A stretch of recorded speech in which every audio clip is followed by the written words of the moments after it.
President Trump's firing of James Comey led to the appointment of Robert Mueller as special counsel. Earlier, the former FBI director joined us for one of the first interviews since the release of the Mueller Russia report. Comey's memoir, A Higher Loyalty, Truth, Lies, and Leadership, has just come out in paperback. In part one of our three-part conversation, we spoke with the former FBI director about whether he thinks the special counsel should testify in front of Congress. I'd very much like him to testify. I think he'd be useful in explaining his thinking and his approach. The good news is, even if he doesn't get to testify, that report is extraordinary and detailed, and if folks will just read it, they'll see a whole lot about his work. But it would be good for him to explain how he approached it. And I don't know why the president wouldn't want him to, because I thought it was a complete exoneration. So what about the news of the day that the Judiciary Committee is going to be voting today on whether or not to find the AG in contempt of Congress because he didn't provide them with an unredacted version of the Mueller report? But aside from that, you know, you've seen his performances in front of the committees. You know, sometimes he's evasive. He skipped out on a committee hearing altogether. Do you still have faith in him? Aside from the contempt, do you have faith in him as the Attorney General?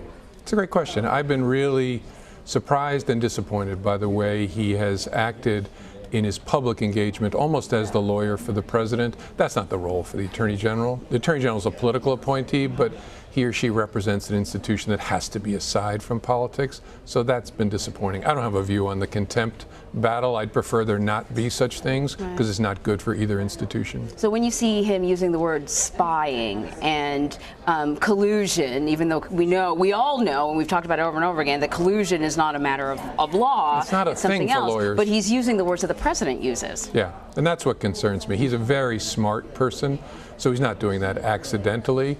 When he uses the word spying, I think he means the FBI investigated with good reason to try and understand whether any Americans were part of the Russian effort to attack our democracy. So you, to that end, wrote an op-ed in the New York Times. The title of the op-ed was How Trump Co-opts Leaders Like Barr. You were speaking about the Attorney General, but you mentioned some other people in the op-ed, and you wrote this, that some of these individuals sitting silent while he lies, both in public and in private, and that makes you complicit by your silence. So let me throw this back on you and say, if you were sitting in the Oval Office when back in January of 2018 it was reported that the president had called African countries and Haiti S-hole countries. You were sitting in the Oval Office, the president is using that language. Would you say, hey, Mr. President, Africa is not an S-hole country, Haiti is not an S-hole country? Or would you just sit there and say, look, it's the president of the United States, I serve at his pleasure, I'm not going to interrupt him. I'm not going to say anything. Are we talking about, I know it's different when we're talking about legalities, but it is the president, it is the Oval Office. Would you have sat there and not said anything?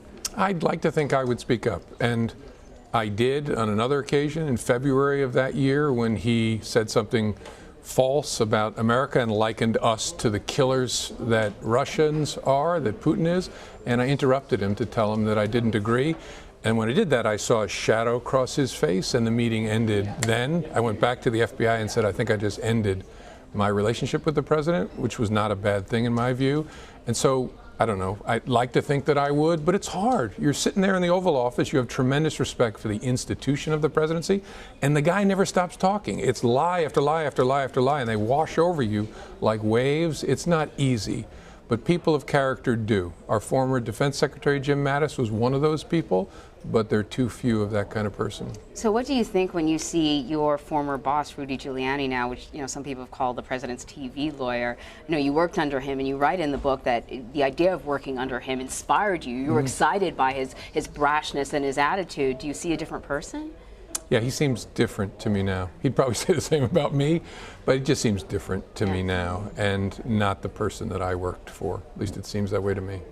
The House Judiciary Committee is also calling for the former White House counsel Don McGahn to testify, and they're considering holding him in contempt for not handing over dozens of subpoenaed documents.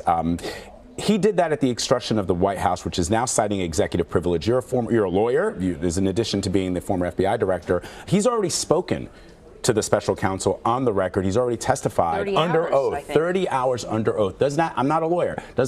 Don't you waive executive privilege when you engage in testimony that is under oath? It would seem so. I'm not an expert in executive privilege, but those things happened. And also the Attorney General made public the report that summarizes and actually quotes his testimony. So it doesn't strike me from this distance that they have a strong claim of executive privilege. So should he testify? I think he should. Again, I thought the president said the whole thing was a complete exoneration. What is it they're trying to hide from the United States Congress? You know, I think the portion of the Mueller report about McGahn saying that he was instructed to fire Mueller was perhaps, you know, a very strong suggestion of obstruction of justice, right?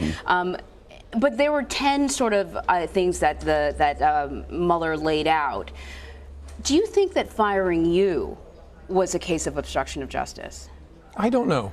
I mean, obviously, the special counsel didn't reach the conclusion. The reason I say I don't know is I don't know exactly what the president's thinking was in firing me.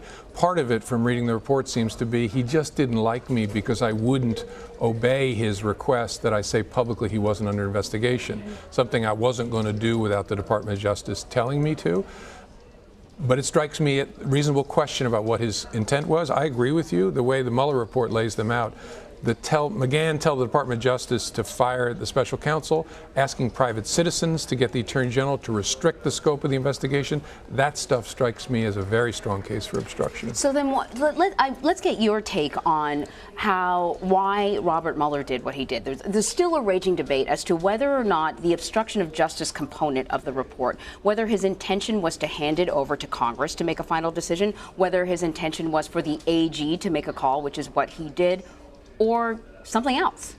One of the reasons that I think his testimony will be helpful, as I read it, what he was trying to do was be principled and fair. And sometimes when you do that, people misunderstand. Really? I've been there. Yeah. But do you know your name has become a verb, right? Oh, God, I hope not. Yes, it's to Comey, right? Or pull the Comey. Depending on circles, it has different definitions depending on the circle. But continue. Awesome legacy. But I think what he was doing was saying, look, I'm bound by the Department of Justice's view that you can't indict a sitting president. And if I can't indict the president, it wouldn't be fair to accuse him of a crime. And so if I could clear him and say there's no potential crime here, I would do that. I can't do that, is what he's saying. There's a lot of evidence that might support a conclusion that he committed a crime. I'm going to stop short of that. And I'm going to gather the evidence. One of the things that's really important about this report, he says, for a future prosecutor. So I think what he meant was, you can't indict the man while he's in office, but there's stuff here that he might be indicted for. I'll gather it while memories are fresh so that a future prosecutor, when he's out of office, can make a judgment about this. And he says, so that Congress can discharge its constitutional duties. So I would bet, I could be wrong, but I would bet he was surprised that the Attorney General decided the question. And I would bet he expected, we'll just lay this out for a future prosecutor and for Congress. Director Comey, let me ask you, for those of us who will probably never visit the Oval Office in an official capacity, when you read the Mueller report and you read about Don McGahn and the fact that he threatened to resign over some of the things that the president wanted him to do, you mentioned James Mattis as being one of those individuals who was principled in the face of some of the things that the president said and did. Is it the role of a public official like yourself in your capacity as the FBI director to prevent the president from obstructing justice or breaking the law? In other words, if you are engaging in a discussion with the president and he or she says, can we do this? Because they don't know the law. And you say, no, Madam President, no, Mr. President, we cannot. That's different than, I want you to do this. And so the question, I guess, becomes, is it your job to prevent the president from breaking the law, which is what appears that McGahn was trying to do? Because a lot of the reporting off of the Mueller report suggests that if he had been left to his own devices, the president, he would have committed some of those crimes that Robert Mueller was investigating. Yeah, I think it's fair to say that one job of the White House counsel is to make sure the president understands what's appropriate and lawful. And if the president's going to swerve off of that path, to try to stop him. But we all, as public servants, take an oath to support and defend the Constitution of the United States. So your first duty is always to the rule of law and to the Constitution, whether you're the White House counsel or not.